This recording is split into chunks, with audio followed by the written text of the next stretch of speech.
वक्रतुण्ड महाकाय सूर्यकोटि समप्रभा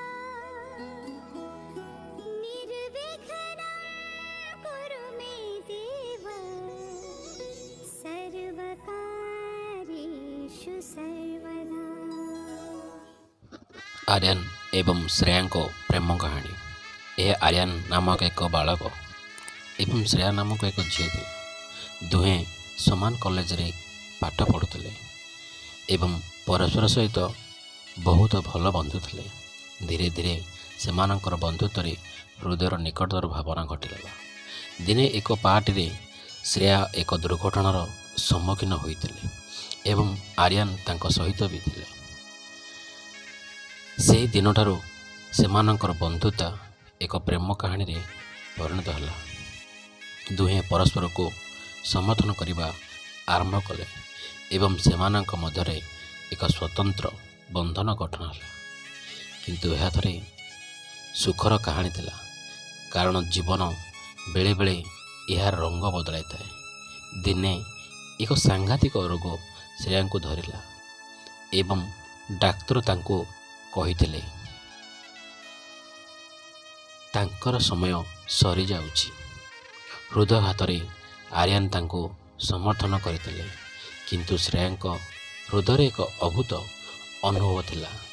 से चाहूले जे से तांको प्रेम हरांतु, जहा द्वारा से यही जंत्रणारू सामना करि पारंती। तांको हृदयर इच्छा थिला आर्यन को जणाइबा एवं से जेतेबेले श्रेयांकर सहित छाड़ीले तार स्नेहपूर्ण इच्छा पूर्ण करने को निष्पत्ति नहीं। से माने पुणी थे एकाठी हेले, यही प्रेम निजको हराइले एवं बिना शर्त सेमानंक हृदय जणाइले। श्रेया आखिरी भय उभय सुख एवं जंत्रणा दृश्यमान होता, कारण से जानी जे तांको प्रेमर शेष इच्छा पूर्ण होउछि। आनंद एवं दुखरे परिपूर्ण सेमानंक राति पर श्रेया आखि बंद करदेले। तांकर शेष मुहूर्त तांकर शेष हस आर्यन थिला। आर्यन एकुटिया थिले, किंतु श्रेया प्रेमर स्मृति सबुबले तांकर हृदय जीवंत रहिबो। एवं सेमानंकर प्रेम कहानी जंत्रणादायक थिला, किंतु यह शिक्षा देला जे प्रेम होउछि प्रकृत जीवन, जहा समय सहित मध्य एका जीवन रही थाए। आशीर्वाद गाँव एक सुंदर झील थिला, जार नाम मीरा।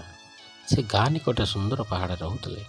दिने से पहाड़ छाड़ी नदी कूल एक छोट गाँ को बुलवाक स्थिर कले।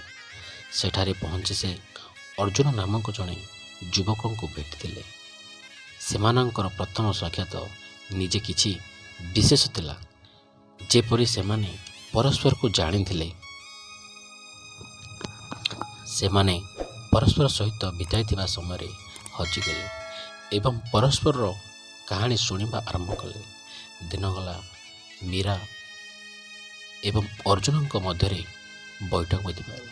सेमाने परस्पर सहित अधिक समय बिताइबा आरंभ कले एवं सेमानंकर बंधुत्वपूर्ण कथबार्ता मधुर है।